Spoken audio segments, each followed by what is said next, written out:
જો મિત્રો, આજે તો મેં બનાવી લીધી છે લસણ, ડુંગળી અને સિંગદાણાની ચટપટી ચટણી. આ ચટણી ફક્ત 5 જ મિનિટમાં બની જતી હોય છે. અને જો તમારા ઘરે શાક શું બનાવવું તે સમજાતું ના હોય તો આ ચટણી ટ્રાય કરી શકો છો. એટલી ટેસ્ટી બને છે કે તમે એકવાર બનાવશો તો વારંવાર બનાવશો. તો ચાલો રેસીપી તમારી સાથે શેર કરું. ચટણી બનાવવા માટે મેં સામગ્રીમાં 2 સમારેલી ડુંગળી, 2 લીલા મરચાં, 10 થી 15 કળી લસણ, થોડા સિંગદાણા અને 1 ચમચી જીરું લઈ લીધું છે. તો આ બધાને આપણે ક્રશ કરી લેવાનું છે. તો તમે ખાણી દસ્તાનો ઉપયોગ કરી શકો છો, પણ અત્યારે હું ચોપરની અંદર તેને ચોપ કરી લઉં છું.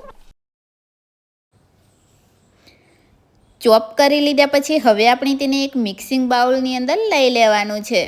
સાથે જ તેની અંદર મસાલામાં અડધી ચમચી કાશ્મીરી લાલ મરચું, અડધી ચમચી રેગ્યુલર મરચું, 1 ચમચી ધાણા જીરું, 1/4 ચમચી હળદર, 1/4 ચમચી ગરમ મસાલો અને સ્વાદ પ્રમાણે મીઠું ઉમેરી 2 ચમચી જેટલું પાણી એડ કરી બધાને મિક્સ કરીશું.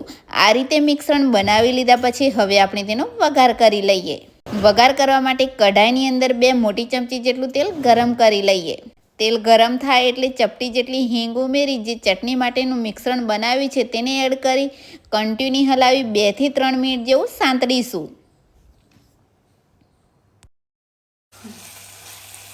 3 મિનિટ જેવું મેં થવા દીધું છે અને ચટણી સરસ રીતે સંતળાઈ ગઈ છે. સાથે જ તેલ અલગ થવા લાગ્યું છે. તો ચટણીને થોડી ચટપટી બનાવવા માટે હવે આપણે તેની અંદર અડધા લીંબુનો રસ અને સાથે જ લીલા દાણા લઈ લેવાના છે. તો લીલા દાણાનો ઉપયોગ થોડો વધારે કરવાનો, તેનાથી ટેસ્ટ અને લુક બંને ખૂબ જ સરસ આવતા હોય છે. તો આ બંને સામગ્રીને આપણે એકવાર મિક્સ કરી લઈએ. તો ફાઇનલી આપણી લસણ, ડુંગળી અને સિંગદાણાની ચટણી બનીને તૈયાર થઈ ગઈ. આ ચટણી ખાવામાં ચટપટી લાગે છે. તેને તમે રોટલી, પરાઠા સાથે એન્જોય કરી શકો છો. જ્યારે શાક શું બનાવવું તે સમજાતું ના હોય તો ફક્ત 5 જ મિનિટમાં બની જતી આ ચટણી એકવાર બનાવીને જરૂર ટ્રાય કરો. બધાને ખૂબ જ પસંદ આવશે.